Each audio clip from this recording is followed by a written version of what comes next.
उज्जवल जी, सबसे पहला सवाल मेरा आपसे यही कि भाई दोषी व्यक्ति है, 4 गुनाहों में सजा हुई है, शिष्याओं का बलात्कार है, अपने ही डेरे प्रबंधक की हत्या का दोष है, पत्रकार की हत्या का दोष है और न जाने कितने मामलों में और भी एफआईआर दर्ज है। उसका इस तरीके से बार बार छूट जाना, is this we may call justice? क्या हम इसे न्याय कहें? आपने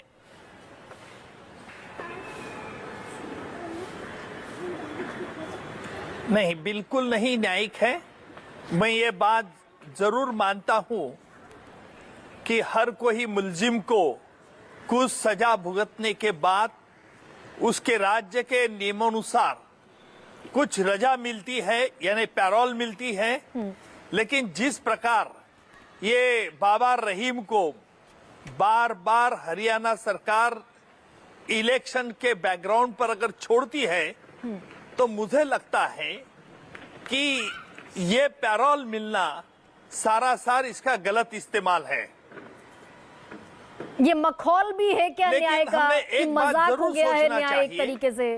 कि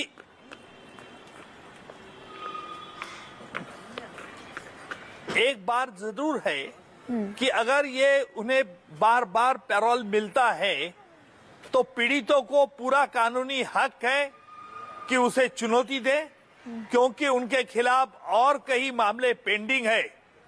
बाबा रहीम के खिलाफ मैंने बंबई में एक मामला चलाया था, मर्डर केस थी, क्योंकि बंबई में कई सालों विजिट को आए थे और उस वक्त उस भीड़ में उनके जो बॉडीगार्ड्स थे उन्होंने फायरिंग की, उसमें 2 निर्दोष लोगों की हत्या हुई थी। लेकिन विटनेसेस हॉस्टाइल किए गए, बाबा रहीम की बंबई केस से छुटका हुई। और इसलिए मैं मानता हूं कि बाबा रहीम को ये पूरा बैड जो एंटीसीडेंट है ये पूरे रिकॉर्ड में लाना चाहिए।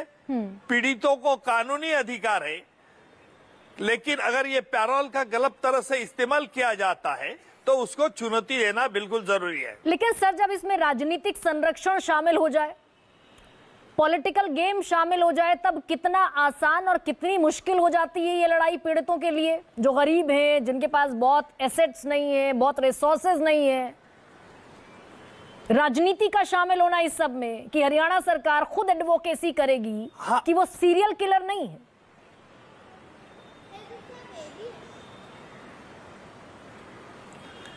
देखिए, मैं एक बात जरूर है कि इसके बारे में सरकार ने कुछ अधिनियम किए हैं और उस अधिनियम को सर अगर पैरोल गलत दी जाती है तो चाहे किसी भी प्रकार की राजनीति हो, उसे डायरेक्ट हाईकोर्ट या सुप्रीम कोर्ट में चुनौती दी जाती है। ऐसे कई किस्से हैं जिसका राज्य सरकार ने पैरोल का अभियुक्त के बारे में गलत इस्तेमाल किए और हाईकोर्ट या सुप्रीम कोर्ट ने वो पैरोल खारिज कर दिया है। नहीं, लेकिन एक आम इंसान के लिए उज्जवल जी, ये जंग लड़ना कितना आसान और कितना कठिन?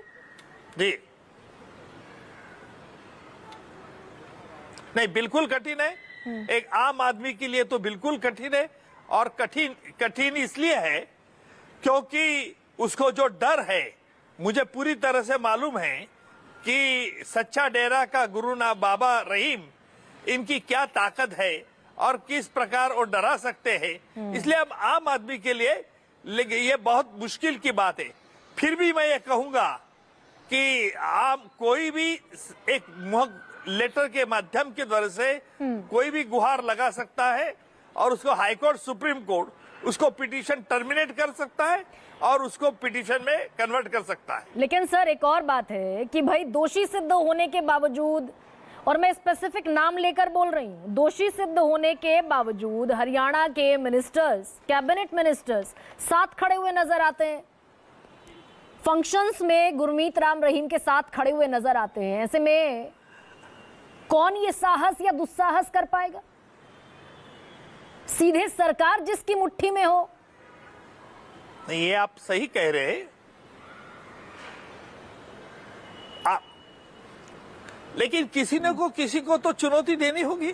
मुझे लगता है कि जब आप ऐसी सेंसिटिव इश्यूज अगर आप डिबेट पे लेके आते हैं तो मैं आपको तो अभिनंदन करूंगा कि क्योंकि आम आदमी को, आम जनता को ये विश्वास होता है कि इस प्रकार चैनल पे न्यूज आना, डिबेट होना, ये बड़ी बात है। मुझे लगता है एक ना एक दिन इसके बारे में कोई भी आम आदमी इसको चुनौती दे सकता है।